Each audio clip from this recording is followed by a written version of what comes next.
in terms of, impeachment and things of that matter, we've said we've ruled nothing out and we've ruled nothing in.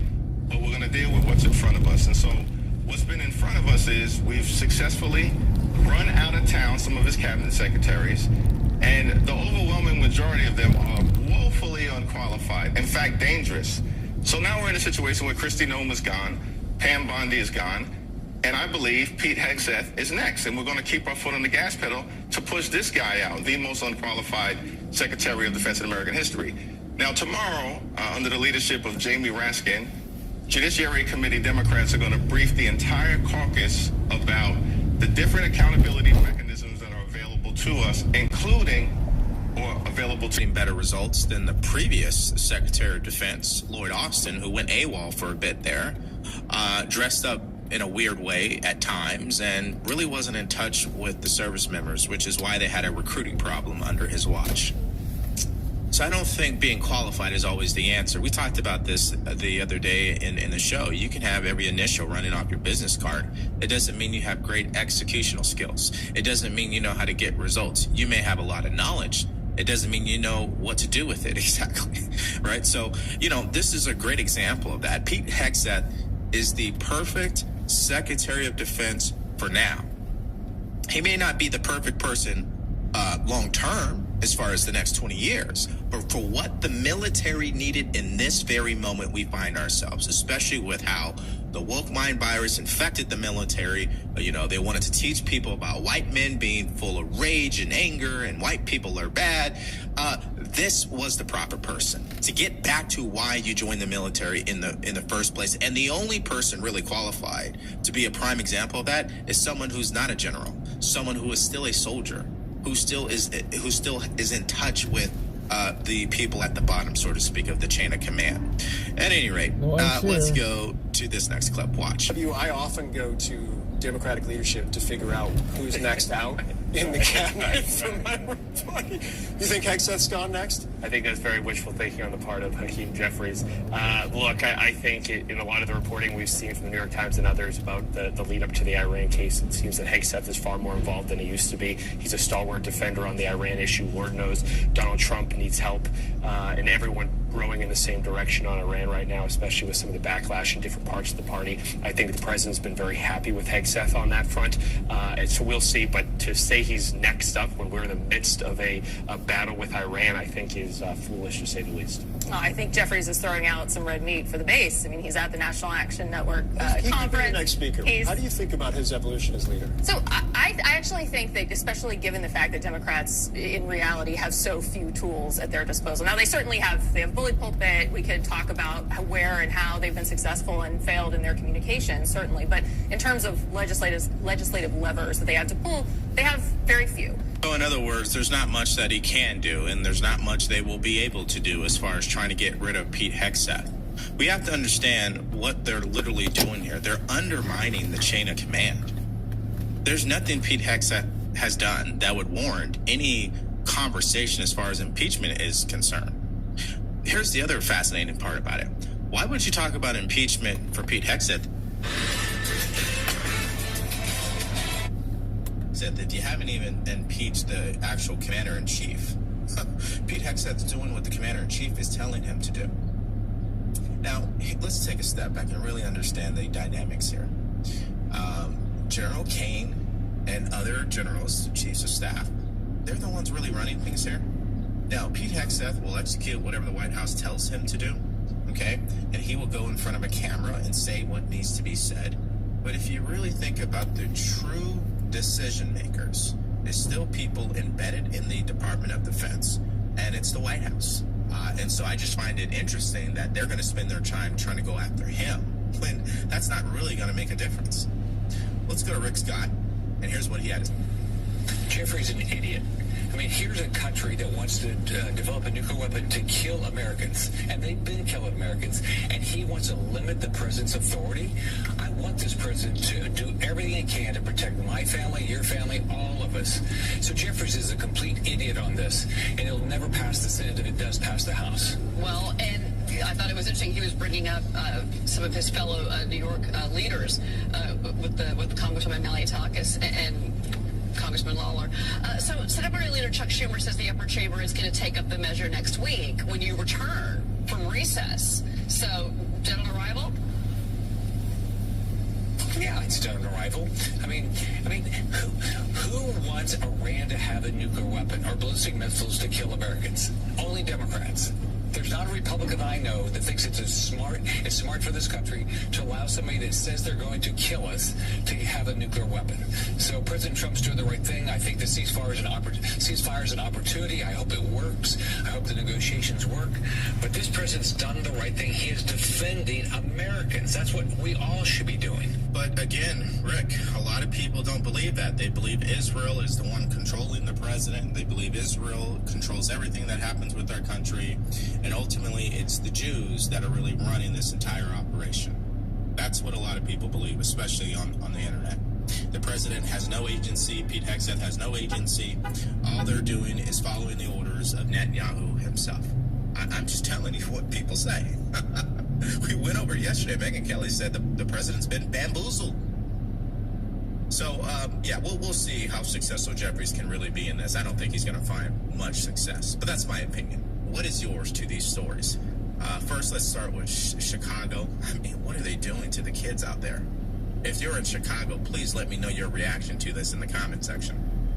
And then what do you make of this situation with trying to impeach Mr. Hakeem Jeffries there, or excuse me, Pete Hegseth, and then the illegal alien killing another American citizen? Give me your thoughts, everything you got in the comment section below. All right, so in case you missed it because you were busy, late last night the president went after Tucker Carlson, Megyn Kelly, Alex Jones, and Candace Owens in a long, I would find to be hilarious post calling out their Trump derangement syndrome.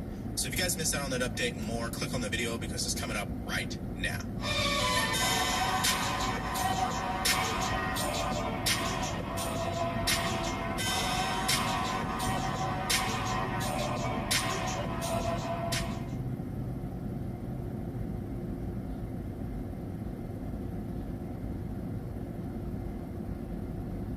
Pay attention to Ibanez Harris, 28 years old, smiling, completely at ease. Walking through the lobby of the Aston Waikiki Beach Hotel at 3 in the morning on May 16th, 2013, the lobby camera is rolling. It captures everything. She is not alone. She enters with a man she met just hours earlier outside a Waikiki bar, and together they walk toward the elevator. The doors open, they step inside, they kiss. Nobody watching that footage in real time would have seen anything wrong. Just two people, a warm Hawaiian night, a city built for moments exactly like this one. But here's what that camera could not show. What was already waiting in that hotel room, what this man had already decided, and what Ivy would be forced to fight for with everything she had before that night was over. She has hours left to live. On this night, Ibanez Harris, Ivy to everyone who loved her, was simply living, dancing through a city that glittered like a promise. On this night, the man walking beside her had one intention, and when you find out who he is, it will shake you to your core. Ivy spent that afternoon doing exactly what you would want to do in Hawaii. She went to Waikiki Beach with Mark and Jillian, her travel companions. She soaked in the sun, she took photos, and she posted one to Facebook. She texted her mother back in Portland telling her she was having a great time celebrating her upcoming birthday. Her mother received that text, read those words, and smiled, knowing her daughter was happy, knowing she was safe, knowing she was alive and glowing thousands of miles away in paradise. She had no idea it would be one of the last messages she would ever receive from Ivy. That evening, the group headed back to their hotel to rest and get ready for a night out. They were going to hit the bars in Waikiki, celebrate Ivy's birthday properly, make it a night to remember. But around 1 in the morning, Ivy got restless. Mark and Jillian were still getting ready, taking their time, and Ivy didn't want to wait. She told them she was heading out to Kelly O'Neill's and that she would meet up with them later. "I'll see you there." Those were essentially her last words to them. Ivy walked out of that hotel room expecting to reunite with her friends within hours. She had no reason to think otherwise, no reason to be afraid. No idea at all that she was walking toward the last night of her life. Hours passed. Mark and Jillian made it to Kelly O'Neill's. They looked around for Ivy. She wasn't there. Maybe she went somewhere else, maybe she got distracted. Maybe she met some people and lost track of time. They waited. Morning came. Still no Evie. Now they were worried. This wasn't like her. She wouldn't just disappear without telling anyone. She wouldn't miss her own birthday celebration. Something was wrong. They started calling everyone she knew. They went back to the hotel. They checked the beach, the bars, anywhere she might have gone. Nothing. Ivy had vanished. Mark filed a missing persons report with Honolulu police. He told them his girlfriend had gone out alone the night before and never returned. He gave them her description, her photo, everything he could think of. The search began. But Honolulu police were about to discover something on camera that would completely change the direction of this investigation. Detective Drew Akagi caught the case from the beginning. He was experienced, methodical, and he knew that finding Ivy, or finding out what happened to her, would require old-fashioned detective work combined with something Waikiki had plenty of: cameras. Waikiki is one of the most heavily surveilled areas in all of Hawaii. Cameras everywhere. Hotels, bars, ATMs, streets. If Ivy had been anywhere in that area, there was a strong chance she had been captured on video. Akagi started making calls. He contacted every hotel in the area. He obtained subpoenas for security footage. He sat down and began reviewing hours upon hours of video, looking for any trace of Ivana Harris. And he found her. The outdoor surveillance cameras at Kelly O'Neill's captured footage of Ivy walking up to the bar at around 3 in the morning. But here's what was strange. There was no evidence she ever actually went inside. Bar employees had no memory of seeing her. So where did she go? She had been seen talking to a man outside. That was as much as anyone could confirm. Akagi kept searching. Then he found footage from the Aston Waikiki Beach Hotel. 3 in the morning, May 16th, 2013. The lobby camera captured Ivana Harris entering the hotel. She was not alone, she was with a man. Akagi watched as they walked together toward the elevator, stepped in, and as the doors closed on camera, clear as day, they kissed. This was the last time Ivana Harris would ever be seen alive on any recorded footage. This was the last confirmed moment of her life. And the man she was with, the man she kissed in that elevator at 3:41 in the morning, was about to become the center of one of the most disturbing true crime investigations in Hawaii's recent history. But wait, Ivy had come to Hawaii with Mark and Jillian. So who was this other man? Why was she kissing a stranger in an elevator at nearly 4 in the morning? The answer to that question changes everything you think you know about this case, and we will get there. But first, what happened in the hours that followed is something Detective Akagi would spend months piecing together from footage, cell phone, pings, and physical evidence that told a story no amount of explanation could undo. Akagi kept reviewing the footage from the Aston Waikiki Beach Hotel. 5 in the morning, May 16th, 2013.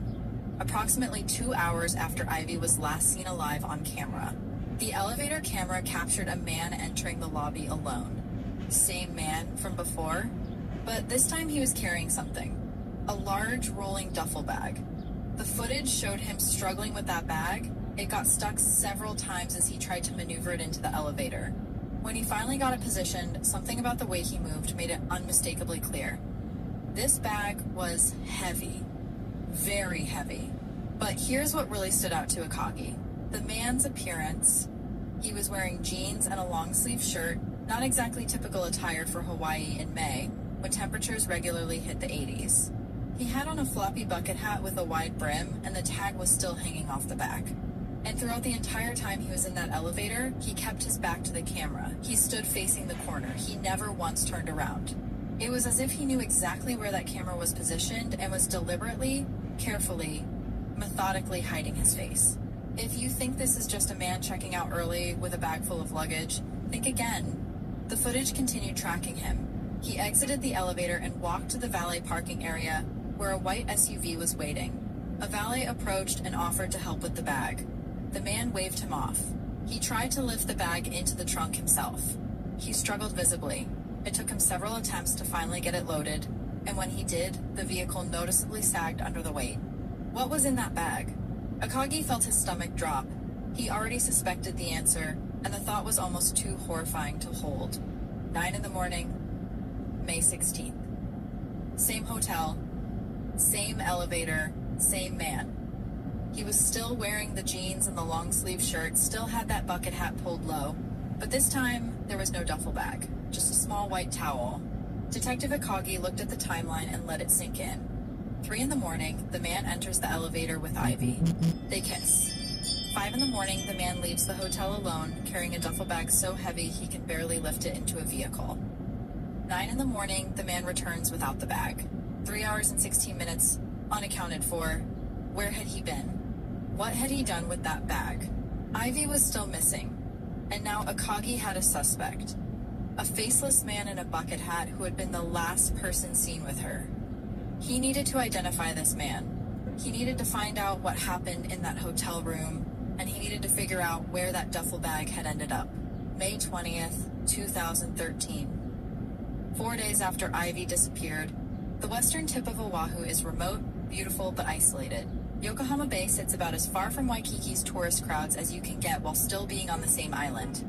A young boy was exploring the area near a place called Makua Cave when he noticed something in the thick brush at the bottom of a hill, something that didn't belong there.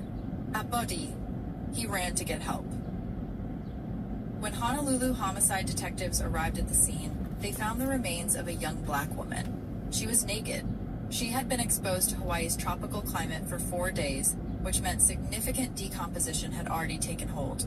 She was eventually identified through tattoo recognition and fingerprint analysis. It was Ivana Harris. The body of a missing Portland tourist was found in a brushy area near a Hawaiian coastline. The medical examiner's initial assessment delivered grim news.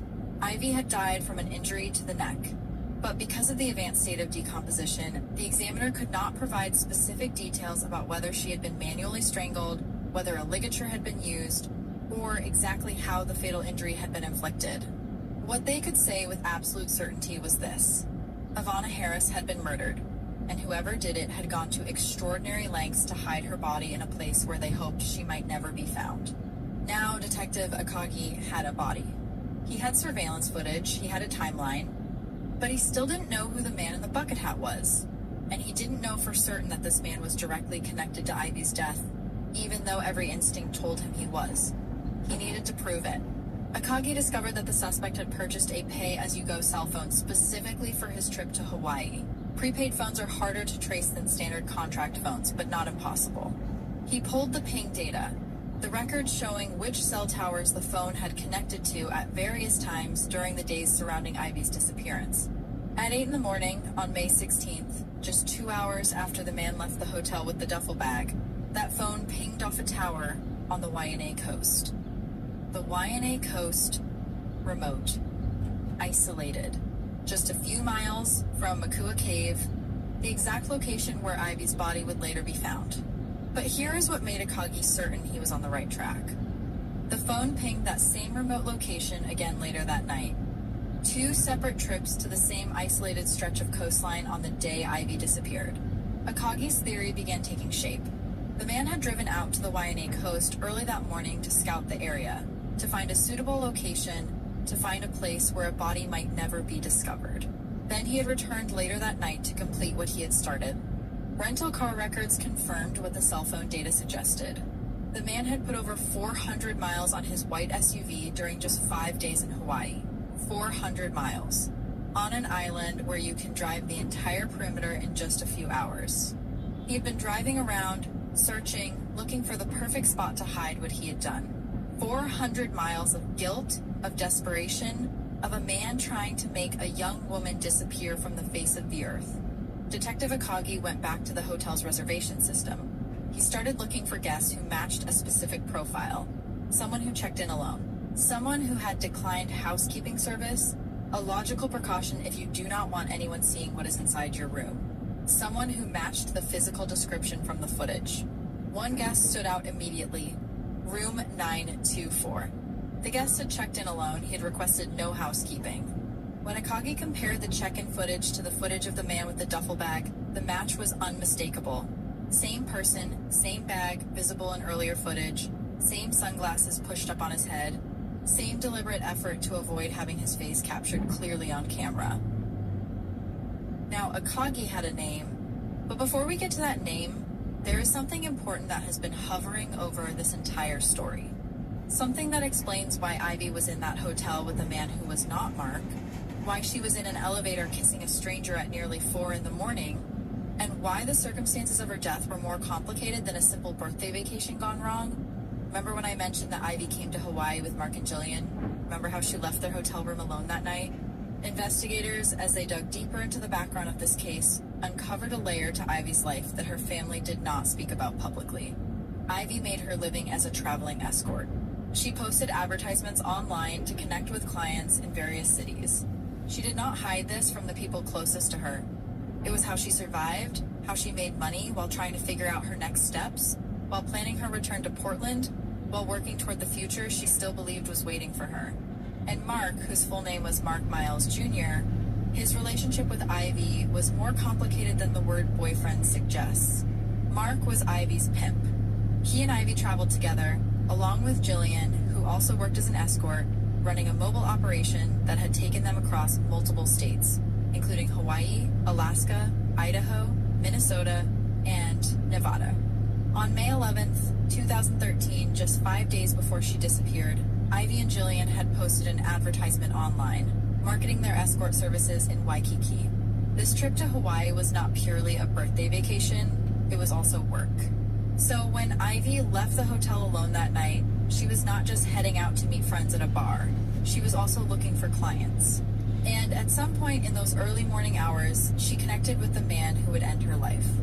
I am telling you all of this because it matters, for understanding what happened, and because the investigation cannot be fully understood without it. But I want to be completely clear about something, because it matters more than anything else in this story. None of this, not one single detail about Ivy's work or her relationship with Mark or the choices she made to survive, means she deserved what happened to her. None of it makes her death less tragic. None of it makes her less worthy of justice. None of it changes the fact that a woman who was planning to go back to school, who wanted to come home to Portland, who had a mother who texted her every single day and adored her, was strangled to death, stuffed into a bag, and dumped in the brush like she was disposable. The choices people make to survive do not determine the value of their lives. Ivy was 28 years old. She deserved better, full stop. The guest in room 924 had a name, Nathaniel Cosby, and when Detective Akagi ran that name, the results were not what he expected. Nathaniel Cosby was not some random tourist. He was not a drifter. He was not a man with a long criminal record. He was a master sergeant in the United States Marine Corps, 38 years old, 17 years of military service stretching all the way back to 1996. His specialty was one of the most demanding and respected roles in the entire military: explosive ordnance disposal, a bomb technician. He was assigned to Marine Wing Support Squadron 171 in the 1st Marine Aircraft Wing, based out of Iwakuni, Japan. At the time of Ivy's death, he was on temporary duty assignment in Hawaii. On paper, Nathaniel Cosby was an exemplary service member, nearly 2 decades of dedicated service. A position requiring significant trust, specialized training, and high-level security clearances. The kind of career that spoke to discipline, responsibility, and stability. And now he was the prime suspect in the murder of Ivana Harris, June 3rd, 2013. Police arrested Nathaniel Cosby at Honolulu International Airport. When they brought him in for questioning, Cosby presented a story. He admitted that he had picked up Ivy outside a Waikiki bar. He admitted that he had spent the night with her in his hotel room, but he denied killing her. Then detectives started showing him the surveillance footage. The elevator at 3 in the morning, him kissing Ivy. The elevator at 5 in the morning, him struggling with a heavy duffel bag while keeping his back deliberately turned toward the camera. The elevator at 9:14 in the morning, him returning alone, the bag gone, carrying nothing but a small white towel. When confronted with this evidence, Cosby stopped talking. He invoked his right to remain silent and requested a lawyer. Here is where things got legally complicated. In Hawaii, prosecutors have 48 hours after an arrest to file formal charges. The DNA evidence that could definitively link Ivy to Cosby's duffel bag was not ready yet. Those laboratory results would take months to process. Without that forensic confirmation, prosecutors were not yet prepared to formally charge him. Cosby was released, not set free entirely, but temporarily reassigned to Marine Corps Base Hawaii in Canio Bay, where, according to a Marine Corps spokesman, he was free to come and go as he pleased, like all other Marines. A suspected murderer walking around a military base, waiting for lab results that would seal his fate. The Naval Criminal Investigative Service took over the case from Honolulu Police, transitioning it from civilian to military jurisdiction, and then the waiting began. 3 months later, the results arrived. The DNA swabs taken from inside Nathaniel Cosby's duffel bag matched Ivana Harris. But that was not all the bag gave up. Inside that duffel bag, investigators had also found fragments of Ivy's fingernails and strands of hair from her wig. Think carefully about what that evidence tells us. Her fingernails broken inside his bag. Ivy had fought. She had clawed at her attacker. She had scratched at the bag, at anything she could reach in her final desperate moments. She had not gone quietly. She had not simply surrendered. She had struggled fiercely and desperately for her life. Even facing death, Ivy Harris had fought back. And there was still more. Video footage from an ATM captured Cosby the day before he left Hawaii. On that footage, investigators noticed something significant. A large, distinct mark above his right eyebrow. A fresh wound. Ivy had left her mark on him during their struggle. She had injured him while he was killing her. She had clawed at his face, drawn blood, forced him to carry the physical evidence of what he had done on his own body for days afterward. Even in her final moments, she had fought back, and that fight would help convict him. The case was coming together. More than 3 months after Ivy's death, Master Sergeant Nathaniel Cosby was officially charged. The charges were murder, obstruction of justice, and patronizing a prostitute. An Article 32 hearing, the military's equivalent of a civilian preliminary hearing, was held to determine whether sufficient evidence existed to proceed to a court-martial. The military judge reviewed what had been assembled and found probable cause. Nathaniel Cosby would stand trial for the murder of Ivana Harris. While Cosby faced military justice, another investigation was unfolding that would drag one more person into the orbit of Ivy's tragedy. Mark Miles Jr., Ivy's manager and pimp, had become the target of a federal probe called Operation Traffic Stop. The FBI was cracking down on Portland area, men who were trafficking women across state lines for prostitution. Miles was one of 10 people indicted as part of the operation. Federal prosecutors charged him with violating the Mann Act and the Travel Act, transporting women from Portland to Hawaii, Alaska, Idaho, Minnesota, and Nevada specifically for prostitution. In federal court in Portland, Oregon, Mark Miles Jr. pleaded guilty to human trafficking charges. He admitted to transporting Ivana Harris across state lines to engage in prostitution. He received 3 years in federal prison. But the most striking moment of the entire proceedings around Miles came at his sentencing hearing, when Ivy's father, Marion Ivan Greer, made a statement that revealed the painful, complicated emotions swirling around his daughter's death and the people who had surrounded her. That man didn't make her do nothing, her father said. They were trying to taste that pot of gold. Both of them were out of line, and it was all done for nothing. A father's grief, a recognition that his daughter had made her own choices, an acknowledgement that those choices had led her down a path that ended in tragedy. Words that carry the weight of a man trying to make sense of something that could never fully be made sense of. The court-martial began in April 2014. Unlike civilian trials, which use juries composed of ordinary citizens, military courts, martial use, military panels, juries made up of active duty service members who understand the expectations and standards of military service. An 8-member military panel was assembled to hear the evidence against Master Sergeant Nathaniel Cosby. The prosecution presented their case with precision and methodical authority. They showed the surveillance footage, the elevator at 3 in the morning, the duffel bag at 5 in the morning, the return at 9 in the morning. They presented the cell phone data, the pings on the Waianae coast, the 2 separate trips to the remote location where Ivy's body was found. They presented the 400 miles on the rental car, an island driven over and over again by a man searching for a place to make a woman disappear. They presented the DNA evidence, Ivy's biological material inside Cosby's duffel bag, her fingernail fragments, her hair. They presented the wound above Cosby's eye. And then they presented the medical examiner's findings, and here is where Cosby's defense strategy began to unravel completely. Cosby's attorneys knew they were facing overwhelming evidence, so their strategy was self-defense.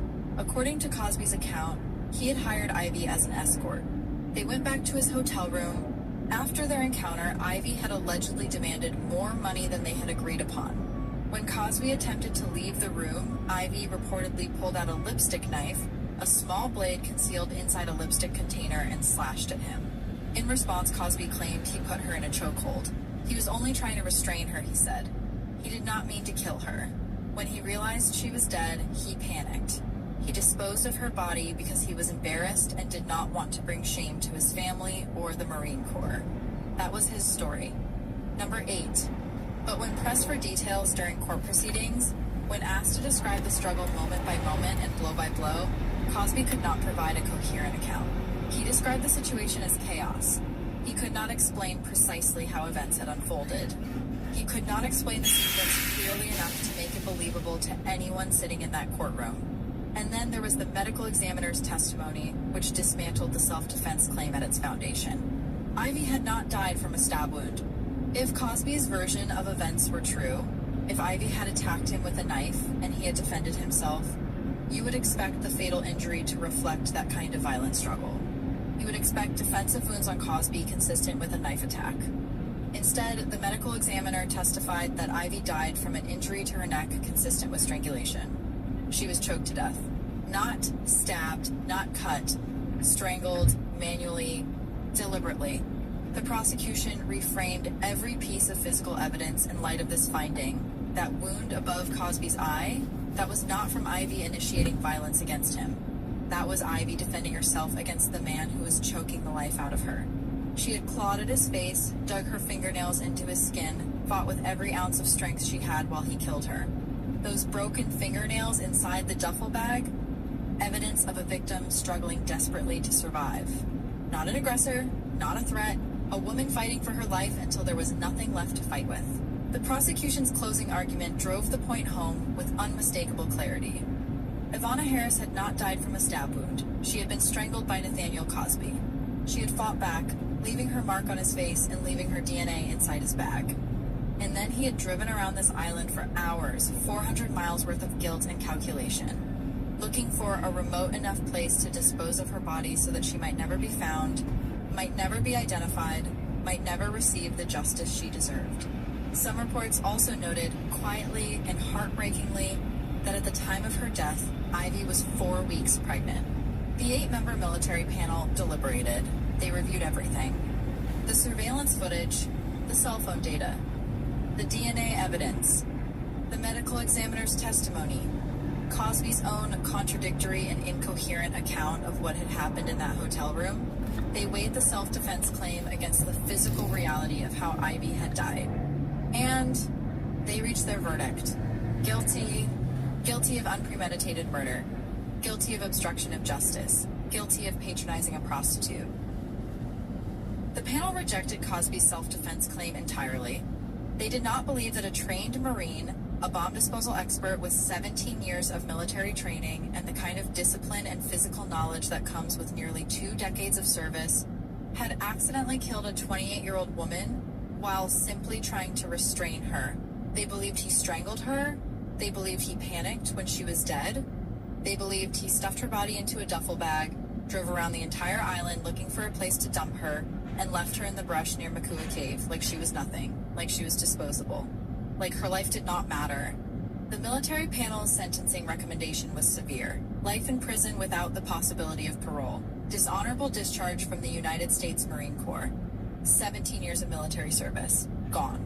His career, his rank, his benefits, every distinction he had ever earned through that service, all of it stripped away permanently.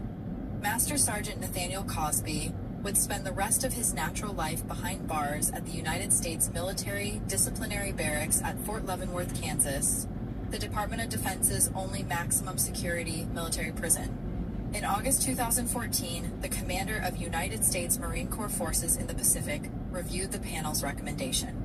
He upheld the sentence. Cosby appealed. His appeals were unsuccessful. The conviction stood. The life sentence stood. There would be no parole. There would be no second chance. There would be no version of events where Nathaniel Cosby walked free. And somewhere in Portland, Oregon, a mother who had been texting her daughter beach photos and birthday messages just weeks before received word that the man who killed her child would never be free again, that her daughter's name would be attached to a verdict, that Ivana Harris would receive the justice she deserved, even if nothing about that justice could bring her home. This case stands as a reminder that paradise can be deceptive, that evil does not announce itself, that it wears bucket hats and jeans on warm Hawaiian nights, that it books hotel rooms and declines housekeeping and drives 400 miles looking for a place to hide what it has done. And it is a reminder that the women most often failed by the systems meant to protect them, the women whose lives are complicated and messy and lived outside the lines society draws, those women deserve justice just as fiercely as anyone else. Their names deserve to be spoken. Their stories deserve to be told. Ivy Harris was 28 years old. She was planning to go back to school. She was planning to move home to Portland to be close to her family. She was texting her mother from the beach and posting birthday photos and laughing in the Hawaiian sun on the last day she was truly alive. She was real, she mattered, and she was not forgotten.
Hey, how's it going, man? Miami.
Kate, where are you from originally? Where'd you grow up? Originally, I'm from Bakersfield, California. Not too far from here. Tell me about your family growing up. I have an older brother, 2 years older, and my parents were together the majority of my childhood. I'd say that I always thought that I had a pretty relatively normal childhood. Like we traveled and were middle class and stuff. But I always had trouble making friends in school. I just kind of recently found out that I have autism, so that's been kind of reevaluating the way I've looked and kind of analyzed my past and my story, which is kind of why I kept postponing this, because I wanted that to be an element to the story too. But yeah, so I had a really hard time making friends in school, but I always had at least like one best friend or so. and I hung out with my brother a lot, because I was very much a tomboy, still am. Like to just play outside and do whatever my brother was doing. And I tried like every sport you can imagine, was just very like adventurous, I guess, trying new things. And I finally found the sport that I fell in love with, which was cheer.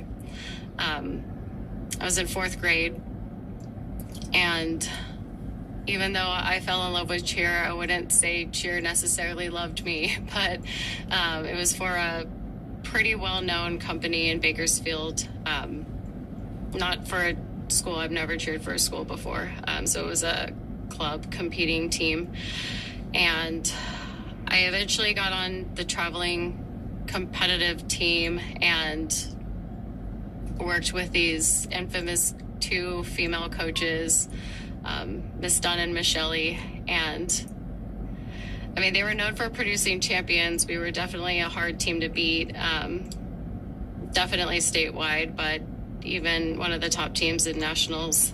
And you know, it's like the Dance Moms kind of scenario where the coaches are pretty brutal and they're pretty mean and they're pretty demanding, and I just wanted to please everyone. I was always like a straight A student on a roll, so I worked really, really hard for that company, and I mean, like 6-7 days a week, multiple trainings a day. It kind of became my life. And even though like I really wanted to be friends with everyone on the team, it was, again, hard for me to make friends. I was always put in the back. And again, even though like I'm a tomboy, I liked cheer, definitely not for like, I hated like the beauty part of it, but that was, you know, only when we competed. Other than that, it was just a lot of like acrobatics and athleticism, and I loved tumbling and doing tricks and stuff. And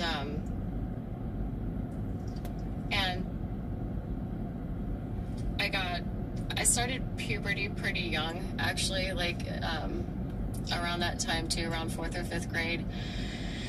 And I just got really like big and tall and just awkward in my body. And like I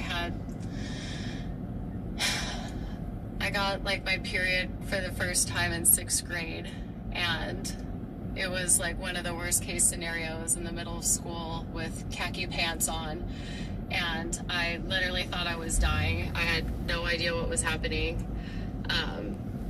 And I didn't know what was happening because, like, although like my family was like pretty normal or whatever, we just weren't like affectionate, and we didn't talk about, you know, like serious stuff or things that would be considered taboo, at least in the 90s, early 90s. And so my mom didn't talk to me about puberty, and we didn't talk about the period.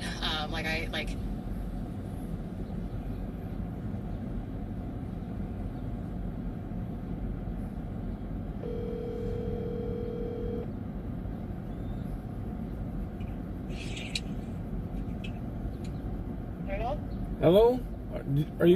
Did you go home for lunch? No, my lunch time is 1 o'clock. 1 o'clock? Today. Okay. Because Amazon delivered the Ubizi selfie stick. Okay. It's in front of the door, just to let you know. 1 o'clock. 1 o'clock. Araso. Okay. See you later. Bye. Bye. Hid everything in my closet until she eventually found it, and I think I had like a pamphlet waiting for me. So it's just like a weird dynamic when like families keep secrets. And I listen to the show a lot because it's helped me identify a lot with my own story and understand my own story. But I think we've seen that one of the biggest themes is generational trauma, and my family story is no different. My mom my mom's mom, my grandma,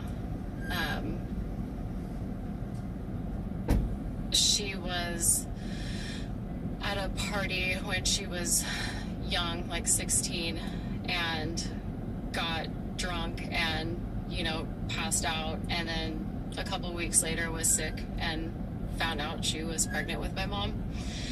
And, to this day, I don't think we have any clue who that man was.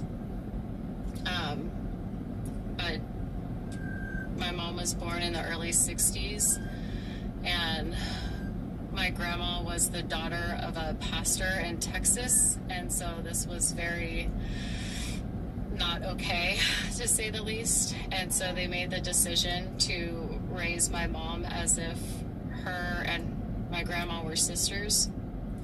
And so she thought that, her grandparents were her parents her whole life. And at some point, my mom found out, and somewhere between, I think, the ages of like 10 and 14, and it went really badly. It was a disastrous day, so I've heard, and I know my mom was already kind of fucked up from things happening to her when she was, a child, from family members being inappropriate with her, and all of that resentment that she had towards my grandma for what I don't think was honestly like her fault. It wasn't her fault. It was that she did the best she could. She was in a very different situation and world that we're in today. And my mom's resentment made it to where she kept my grandma's identity from me and my brother until about 6th grade. So whenever none of our family lives in California, we would always go to Texas and Oklahoma to visit both sides of family, and we would always visit this couple, and John and Barbara was all I knew about them. And I liked them a lot, especially because I'm such a black sheep in my family, and I don't feel like I'm really related to a lot of people in my family sometimes. But I really liked her a lot, and turns out that she was my grandma. So that was a lot to take in, but I just kind of found it ironic that, there was this secret kept from my mom, and that fucked her up, and then my mom decided to keep the secret from me as well. And I only found out the actual story of what happened and how my mom came to be from overhearing it in the backseat of a car one time.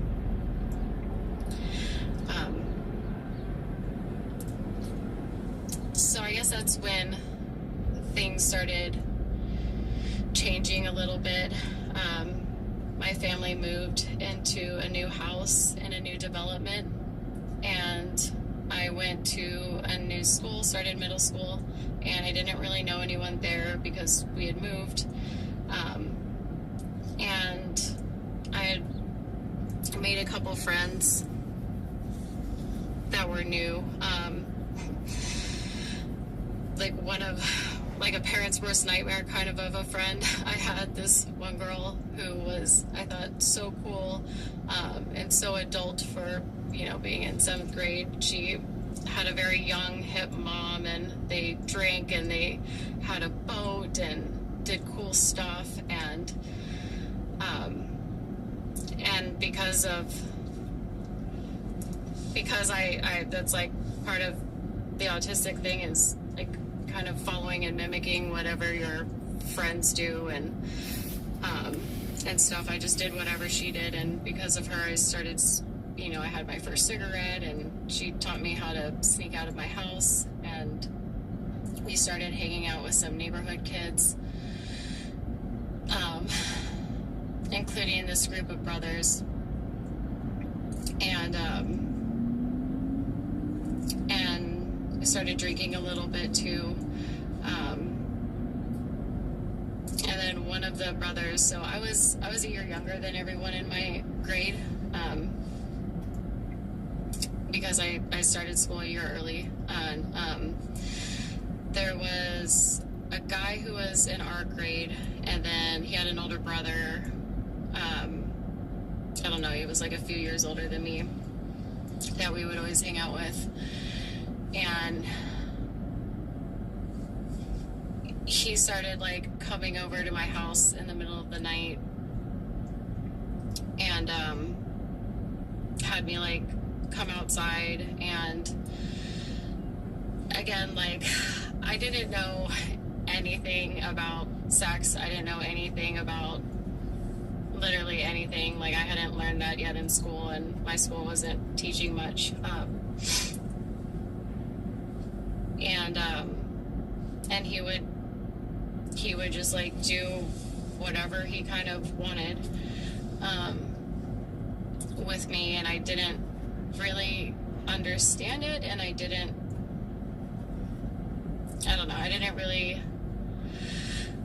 never wanted it, that's for sure, because I definitely was not attracted to him. I thought he was very kind of gross, very like greasy, and like he, you know, was really into Insane Clown Posse and stuff, and would play this intense music that I had no idea what they were talking about. I can't imagine listening to it nowadays. It'd probably be just like horrifying.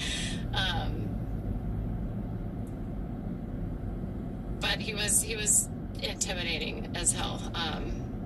And he had these like really intense, like terrifyingly beautiful eyes. And so that was something that would happen every now and then throughout like my 7th grade year. And then around fall of 2001, so going into 8th grade, one of my close friends that was also friends with that girl, she lived in the neighborhood, Allison. We were really close, and we would also like sneak out, and I think her parents were like alcoholics. We used to drink a lot of, you know, her parents' alcohol. They had a ton in the house. And she was over at my house staying the night one time, and it wasn't like every single time we hung out we would go out and do things, and especially not her. She wasn't like a really bad influence, honestly. She was definitely like more of a better, well-rounded kid. But we were gonna go to bed, and that guy David came over and knocked on my window, because my room was, you know, front facing of the house, and which made it easy to sneak in and out of my window. And he came in my room, and I just remember we didn't want him there. We just had wanted to just go to bed. And he like sat on my bed, and, you know, just like eventually just like pulled out his dick and was like touching it and stuff, and like telling us that he wanted us to do things, and I didn't even like understand the lingo or the terminology. And I just remember this was like the first time I had seen a dick, other than, you know, like when I was a child having a bath, you know, with like my brother or something. And so it was like, I just remember being like just so grossed out by it, and just mortified, and like I remember like smelling, like the smell was horrible, and he like wanted us to, you know, now I know, give him head and stuff, and it was awful.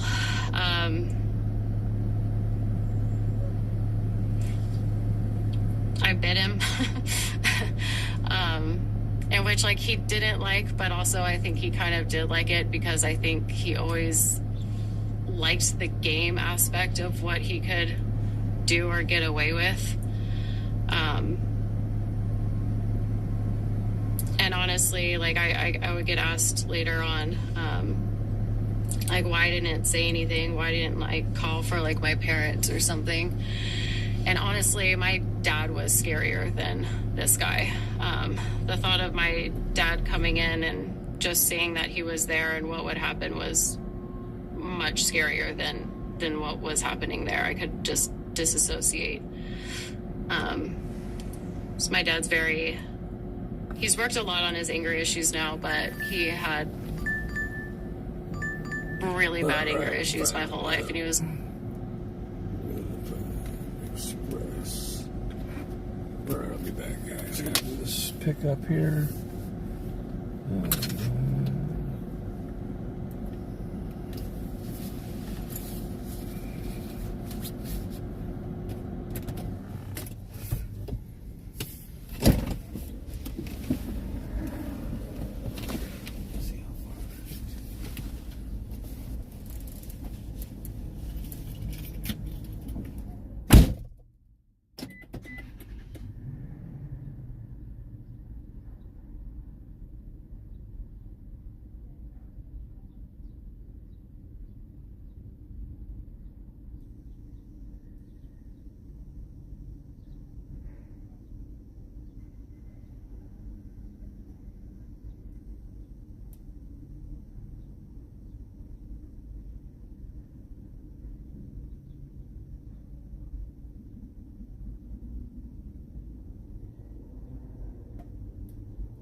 story, though.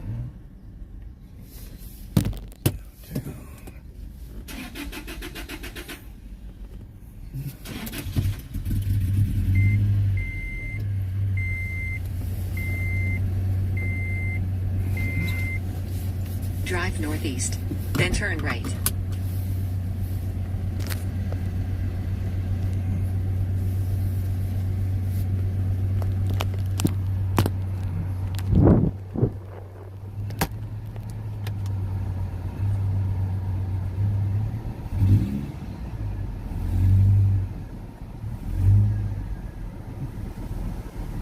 All right.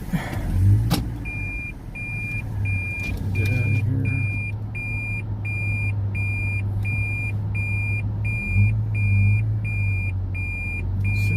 West 9th Street. What is that?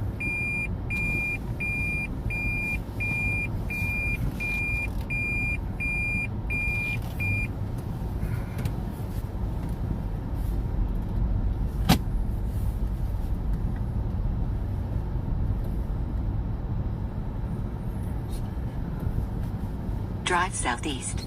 Then, in 100 feet, turn right. Turn right, then turn left. I should have gone the other way.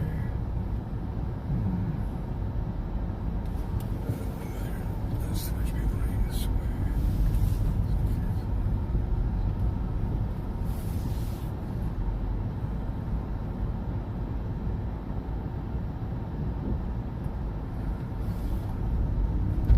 Turn left onto Wilshire Boulevard, then turn right.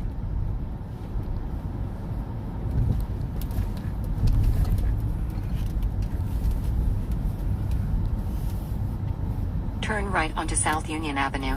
This is the school right here. Oriental school these kids are coming out of. Union Avenue. What school is this right here? Looks like it's a junior high.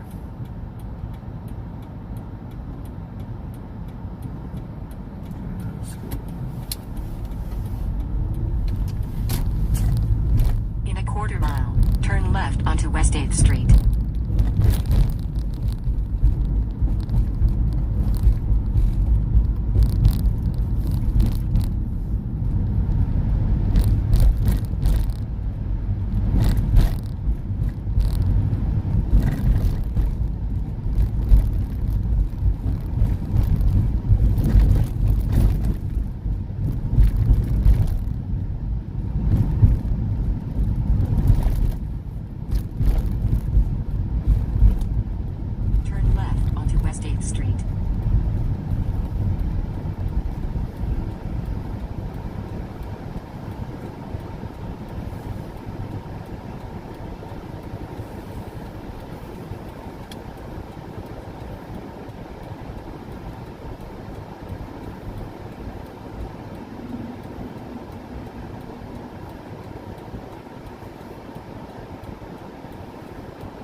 9th Street, Los Angeles, California 90015, USA will be on the right.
West 9th Street, Los Angeles, California 90015, USA is on the right.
It's escalating slowly.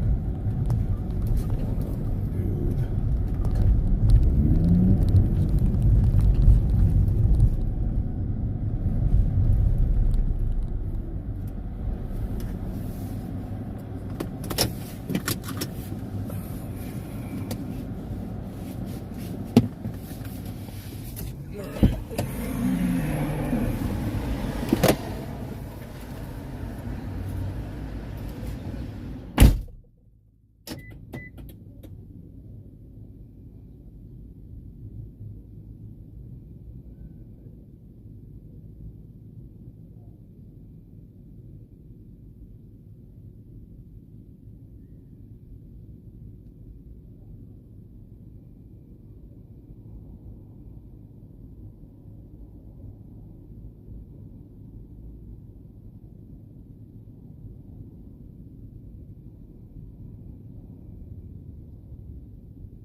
Drive southeast on West 9th Street.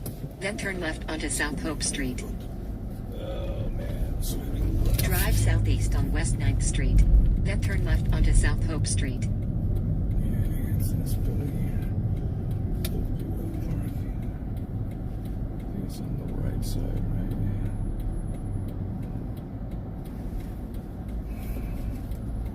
There it is right there.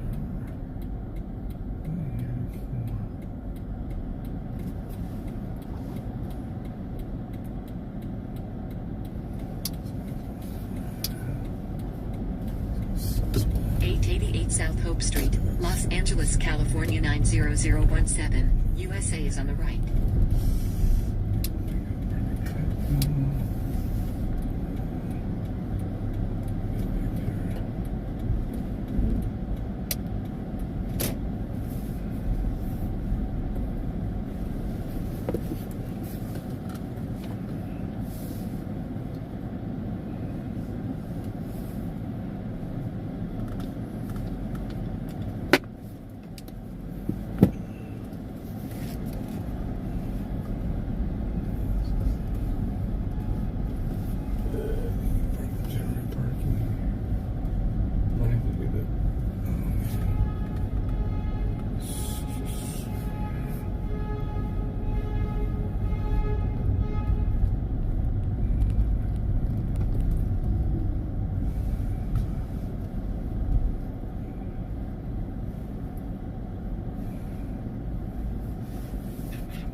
Drive northwest.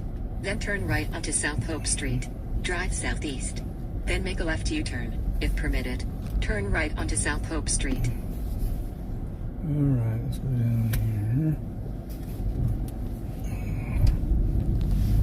This street. In 500 feet, turn left onto West 8th Street. Turn left onto West 8th Street.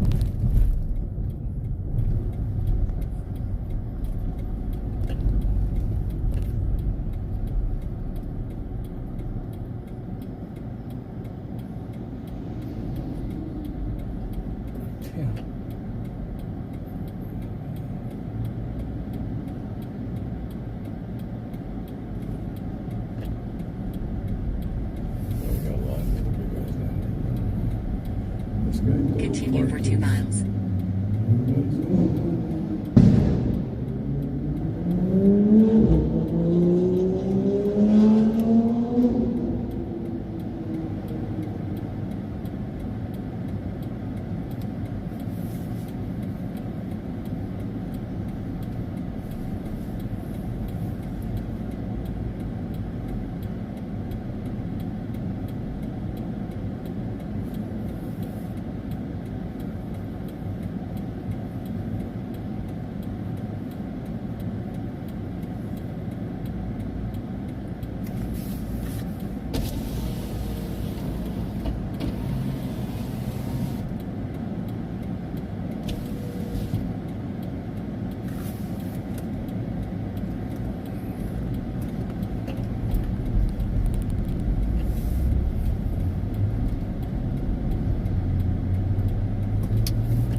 Bueno. Hola, mi amor. Hola, ¿cómo estás? Bien, ¿y tú? Bien, ¿qué haces? Nada, en la casa con los plebes. Sí, ¿qué estás haciendo ahí? Pues nada. ¿Nada? Vamos a salir a comer. ¿Sí? Ah, ya. Oye, entonces, si no estás trabajando, ¿qué estás haciendo? Bueno.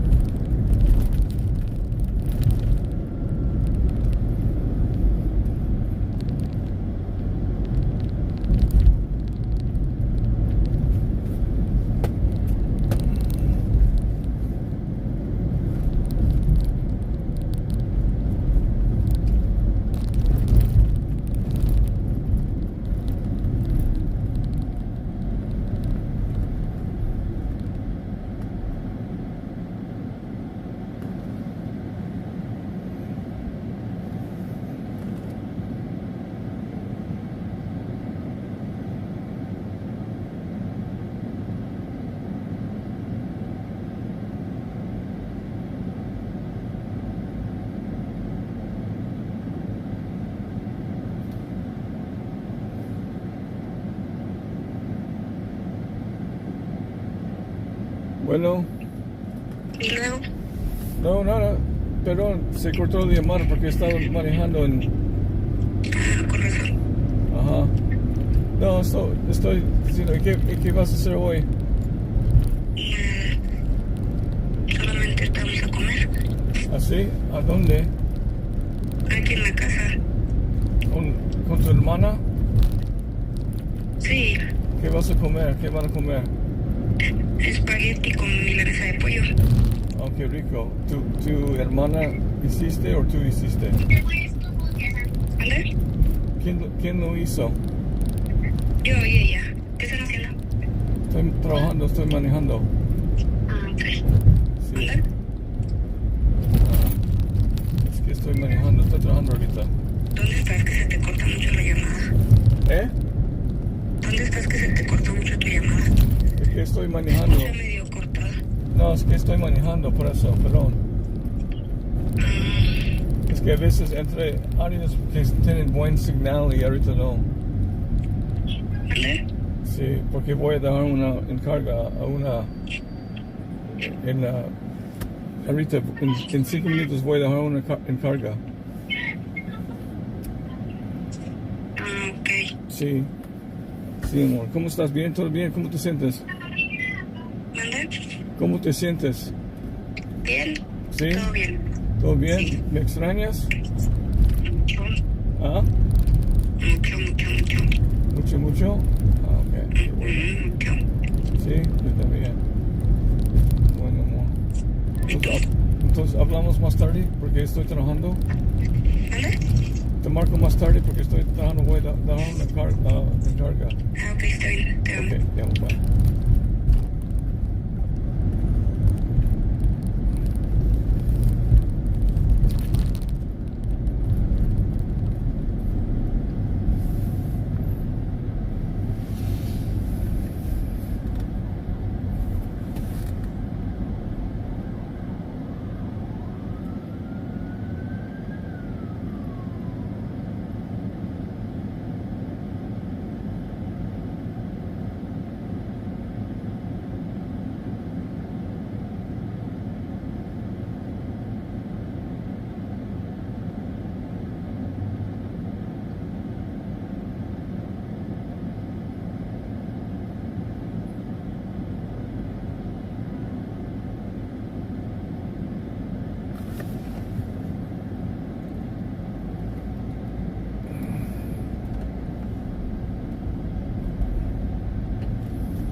onto South Vermont Avenue.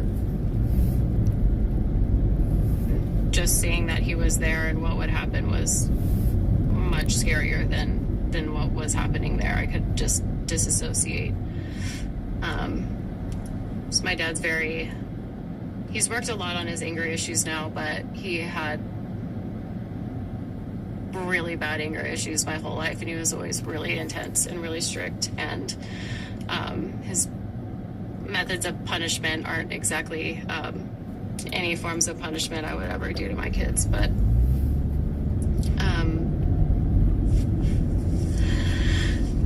so I just remember afterwards walking her back to her house and just talking about how our necks were sore because, you know, you're like resisting and getting pushed, and just like felt fucked up and didn't really understand what happened. In a lot of ways, I still am learning and processing what happened. But we didn't talk about it and just kind of went about our normal lives. And then a few months later, he was bragging about it to a neighborhood kid who was pretty young, and the kid, being freaked out by what he was hearing, he told his like sister, who told her like parent, who told my friend's mom, who told my mom, and then next thing you know, the cops are being called and we're being interviewed about it, and I just remember just being so scared because I thought like I was going to be in trouble, and I think I still am struggling with feeling at fault and at blame for it. But I just remember feeling so much shame and so much guilt, and it was just like one of the worst nights ever. Like I couldn't look at my parents, and my parents were so like it was horrible, and we never spoke about it again. The sex crime investigator, told my parents that I was going to need therapy, and that never happened. And even years later, when I had brought it up again, it never happened, because they were, again, not wanting to talk about this stuff and just brush it under the rug and pretend like it didn't happen. And so he was arrested, went to court, ended up going to like some kind of juvie camp or something. And I don't know why, but I don't know if because it was my house or because I wasn't exactly well liked in my group of friends that I was kind of a part of, but I got really blamed for what happened, and everyone sided with him, and I lost like all of my friends and gained a lot of guy friends, of course. But that time was also really rough, because also starting around that, around middle school was when I started having my own back problems and issues. I was also on a competitive tumbling team too, and just a lot of high impact tumbling was starting to weigh on me, and I was losing my flexibility, and I was getting like feeling a lot of pain when I would tumble, and my coaches were just like screaming in my ear, for like not stretching deep enough and not, I don't know, working hard enough. And I went to like a chiropractor for like a year before I finally saw an orthopedic surgeon, got an MRI, went down to Anaheim and competed. We won and had to stay for another day so we could film it.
ESPN.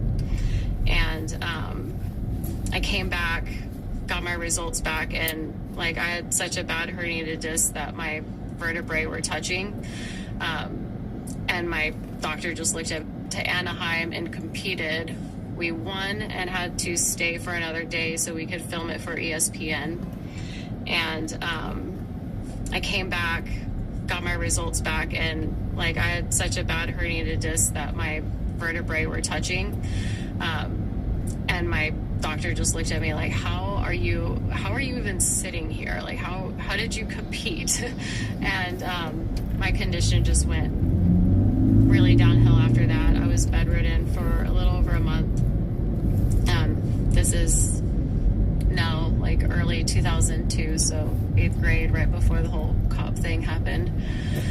I had my first back surgery, and I was out of school for a few months because I was bedridden before and bedridden after, and I eventually went back to school, but no one even noticed that I was gone.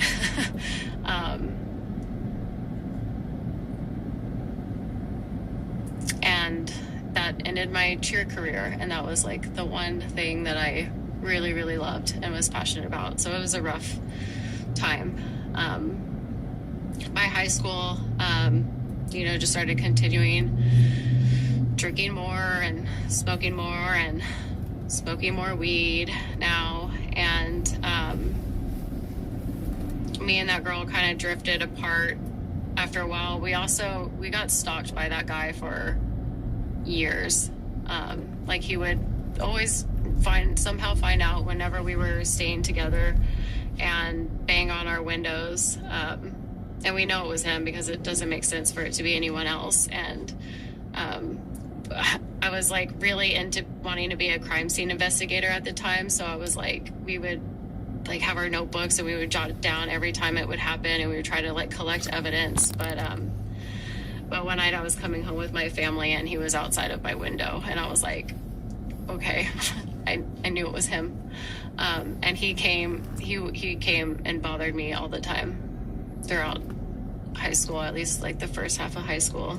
And I got bullied a lot for it throughout high school, even after high school. But I got a new group of friends and started hanging out with this girl, Megan, and we spent a lot of time hanging out with this big group of people who would have like off-road vehicles, and we would go into the hills out in Bakersfield and have these like keggers in the fields and just go off-roading and run from the cops and stuff, and it was like super fun and just like a wild time. And we got really good. We started practicing like lying to our parents to stay out overnight doing whatever we wanted. And so one night we had told our parents we were doing something, and whatever our plans were, it fell through pretty quickly, and we realized like we couldn't go home and we didn't know where we could go. So we hit up this guy that we knew from those field parties, and knew that he had his own apartment. And so I'm like 16 at this time. And we go to his house, and I don't think we had been drinking that night. I know I was definitely sober at that point. But, we were drinkers, and he asked us if we wanted a drink, and we were like, sure. And, he goes into his kitchen and makes one and brings it out, and I have a couple sips. And from there, I have like 2 distinctive memories. One of them, I realized like I was on the ground, like in the living room, and I just remember like looking over and seeing my friend, and she doesn't have like her top on or anything, and like we weren't like that. Like her and I were not like those kinds of girls, and we weren't that. And I was dating somebody at the time too that I really liked, and I was not that type of person either. And yeah, it just sucked. Like, it was a really quick flash of just kind of looking over and remembering her. And then I knew that in his room he had a loft bed, and I remember like sitting up and hitting my head on the ceiling and seeing that I was naked, and was like, why am I naked? And extremely uncomfortable that I was naked. And I don't remember anything else after that. Damn, she got used a lot, man. Crazy. All right, I'll be right back.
Okay.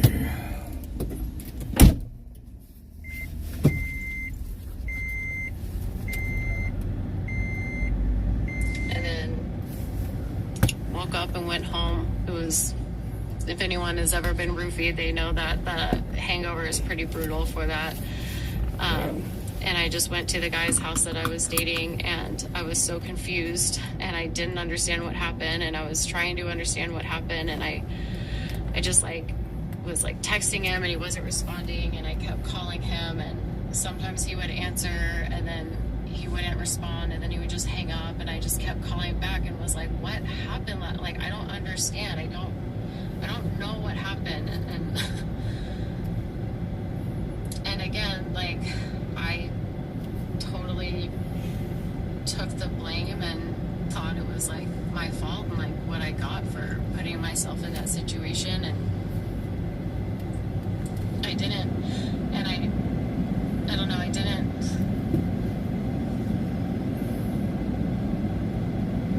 get validation until a few years later. It's a story that I'm not going to get into, but I ended up, he had a girlfriend boyfriend at that time. And I ended up being roommates with her in college, which was a weird story. I went to Cal State Channel Islands, and he had admitted it, what he had done, and it was validating, but also just, I don't know, infuriating at the same time. So yeah, any like relationship I had with men was pretty fucked up pretty much from the start. Like I had lost my virginity when I was 15 to one of the guys I met at one of those field parties, and all I remember about him was that he was a firefighter and well past the legal drinking age.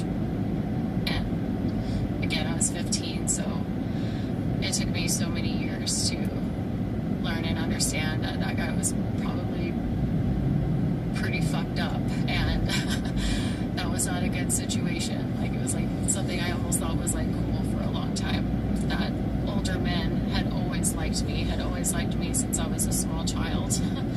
I don't know, but by this point I'm not really a good student anymore. Again, I was like an honor roll straight A student my whole life, and then high school I just started really slipping in my grades. Started ditching a lot, just smoking cigarettes every day, and like I started stealing and stuff, and I found out that my parents were like fighting and going through their own issues.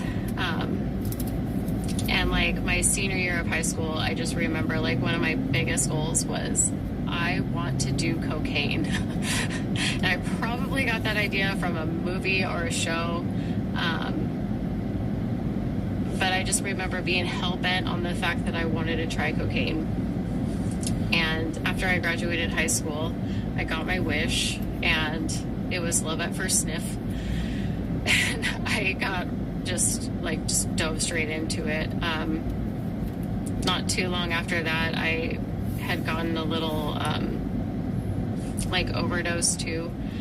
And after that happened, my friends came over, they had called my mom, and they had this intervention for me and stuff. So it got out of hand like pretty quickly. And I was also like very much addicted to opiates at this point. So this is, the early 2000s and the height of the opiate, the start of the OxyContin epidemic. And I got on all of that, of course, because of my back surgery, and still had, back issues and back pain for years after. But I somehow made it into college, probably only because it was a brand new school at the time, and so they were kind of letting anyone in, I think. But I went to Cal State Channel Islands, and my parents had split at that point, and my mom had just retired, so she actually moved to the town where it's at, Camarillo, so she could be nearby in case I had like another overdose, which ended up being really useful because I sure enough did have other overdoses. And I started working for this, if anyone even remembers the clothing brand No Fear, they had a store in Simi Valley, and I started working there right when I started college. And my first day, I'm out with my assistant manager, and we're in like a drive-through line of Taco Bell, and somehow cocaine gets brought up, and turns out her and her boyfriend are huge cocaine, fans, and I just got really, really into it again, and ended up eventually dropping out of college after like a year and a half. Had a lot more back pain too, and got diagnosed with degenerative disc disease. So essentially the disc that they did surgery on failed, and I started having herniated discs going up my spine. And so I got a new surgeon and a new plan for surgery, but I was holding off on it because it was pretty invasive. But I got into a pretty bad car accident that totaled my car, and kind of forced me to get my back surgery.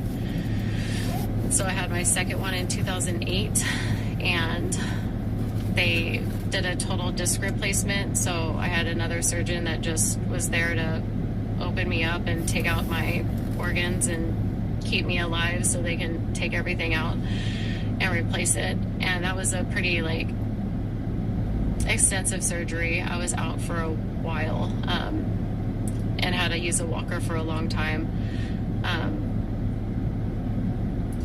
I had also like upped my opiate game to morphine at that point. I was on a ton of morphine for like years, and I had a pain management doctor. I had to go through detox eventually to get off of the morphine because I was on a lot of it. But yeah, from my car accident, I got a nice settlement, and with that settlement, I went to makeup school.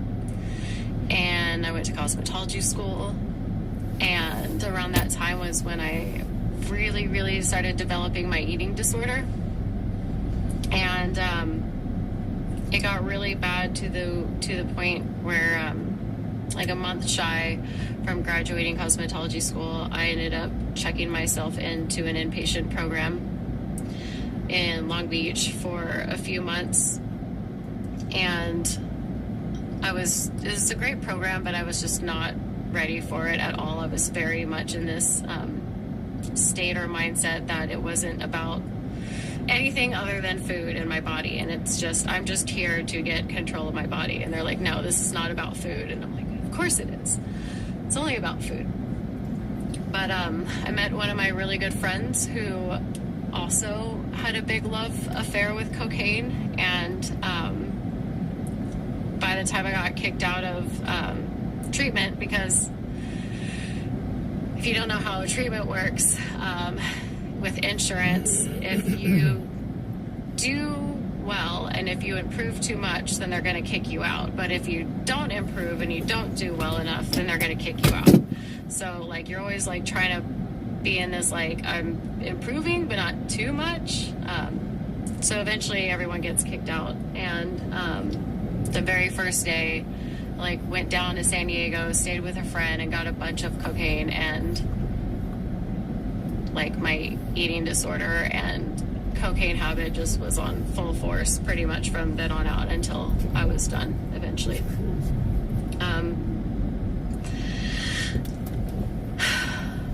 I moved to New York in 2012 for makeup. I had finally started actually working as a makeup artist and hairstylist in LA, but I had really wanted to move to New York, and I went there for like a week in the winter time to see if I could handle the snow, and I had met a girl at a tattoo shop because I actually used to be a body piercer. That's how I funded my, or I guess that's not how I funded my makeup school, but that was like my nighttime job. But I worked in a lot of tattoo shops for several years, and I knew this. I worked with this artist that was on New York Inc., and he, you know, when I was out in New York, I went to that shop to check it out, and I met some people, and I ended up living with the girl that I met for like the first month when I moved out there. And my first day of being out there, she introduced me to like her best friend, and her best friend was a stripper. And I was like, oh, cool, I'm looking for a job. Because the way that I paid for me to move out to New York, I was working at Sephora during the day, and I was working at a strip club at night, but I wasn't dancing. I was just a soda waitress out in the valley at a full nude bar. And because I had a good friend who was a waitress that ended up dancing, and once I got to New York and met her, I thought, well, I don't know anyone out here. I'm not going to run into anybody, that's for sure. Might as well dance. Because I didn't have a job. And also that friend had an affinity for cocaine too, so it was just I figured out everything on the first day. So I started dancing, and I had moved there with the intent to get a job at this company called Makeup Forever. They're like a professional makeup brand, kind of similar to MAC, but more pro-focused. And I got a job with them in Soho, and that was like a dream job. But you know, New York's a hustle and it's expensive, and I had a very expensive drug habit that I needed to pay for, so I was stripping at night. And the club that I worked at was actually like a really, really cool bar. It was very well known. It still is very well known in Brooklyn, and it was just a topless bar, so I liked it because alcohol was there, and everybody there was also like, you know, from the wrong side of the tracks like me, like had a lot of tattoos, whereas like the clubs in Manhattan, you can't work out if you have tattoos. So it was like the club for rejects.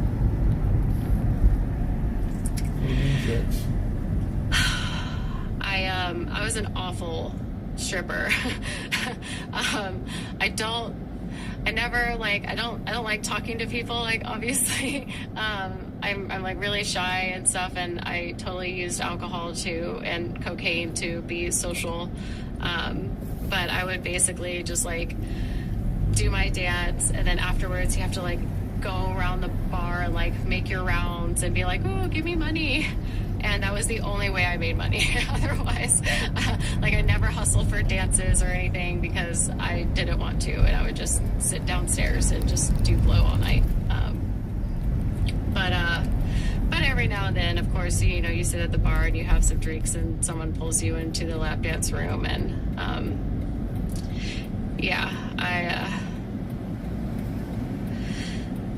I know a lot of other people have talked about, you know, working in a club is a slippery slope to doing other things. And I had this guy that was in the club, and I actually thought he was pretty attractive. And he was the first, I think the first person to approach me about making an arrangement with me outside of the club. And I agreed, and that's kind of how I had started my small little stint with escorting.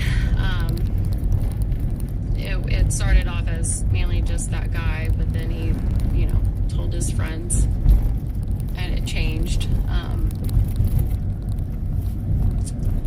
I didn't really. That was like just a really big secret for me too. Like, no one really knew that I was doing that, and it was crazy too because it was like an hour cab ride for me to get to wherever this was, so no one had any idea where I was going. But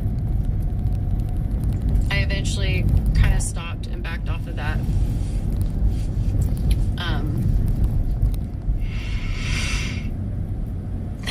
And ultimately met Jimmy.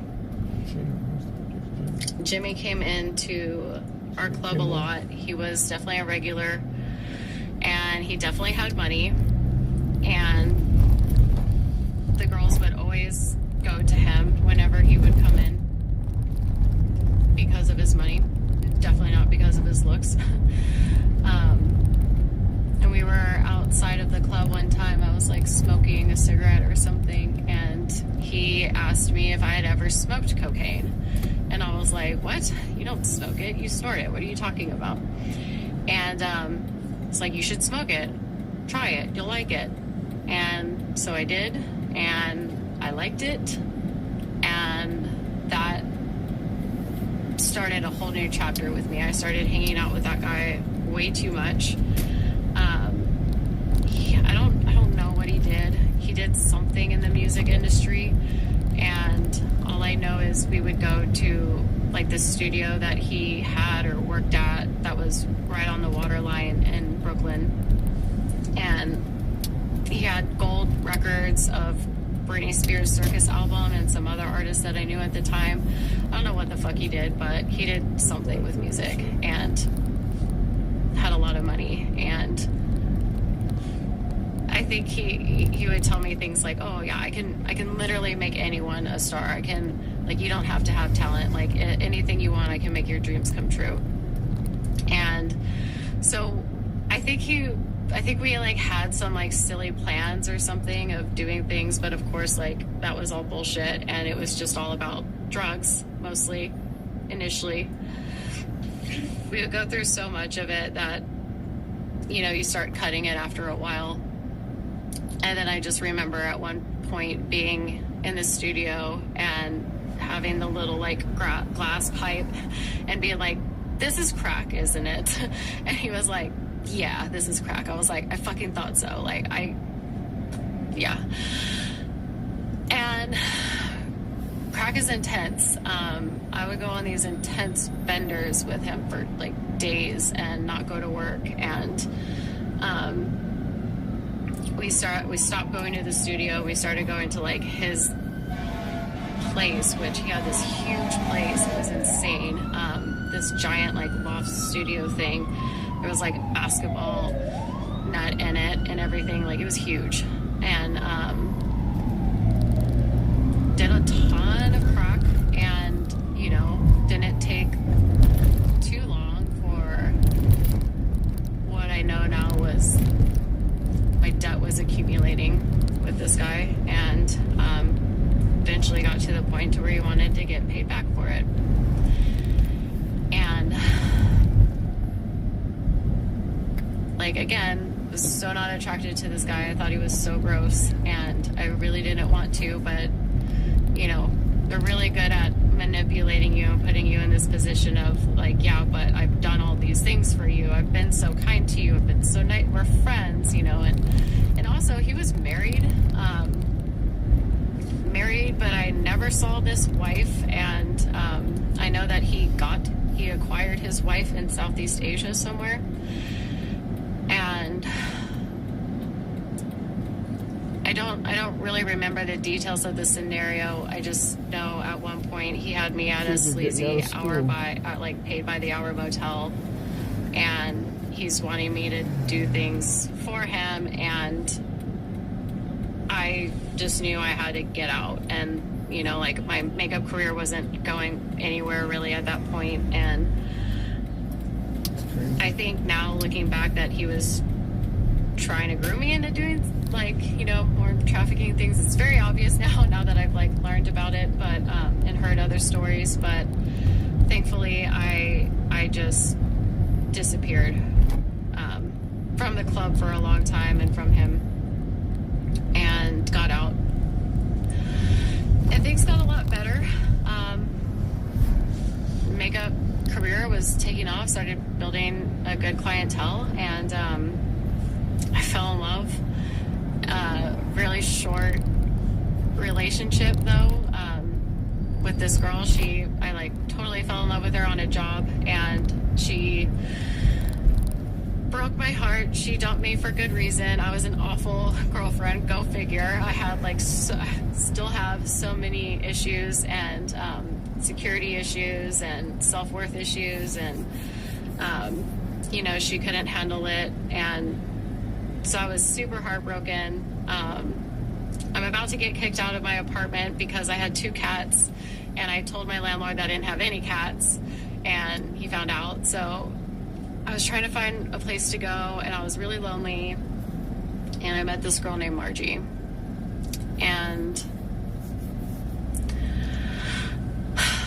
Margie was this Puerto Rican chick from like the wrong side of the tracks, and we never even ever had a date. Like, we hung out the first night and did tons of drugs, and, you know, I like crashed on the floor, I think, and she quickly, you know, 2 weeks later, she had me moving into her apartment with her because she had her own 1-bedroom apartment. And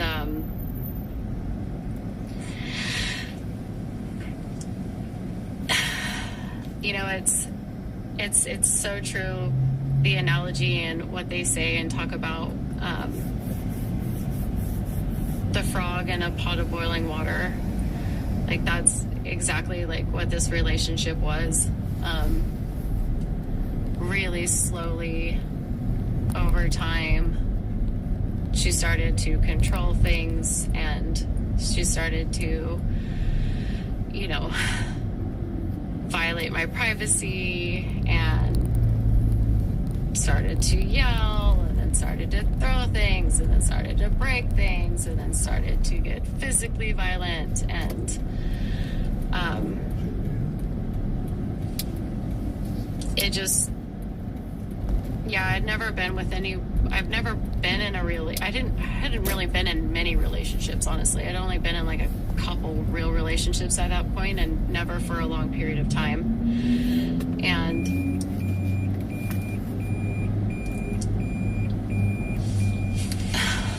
even though I was dancing when she met me, she made me quit dancing because she didn't want me being in the club. My best favorite client that I ever had in New York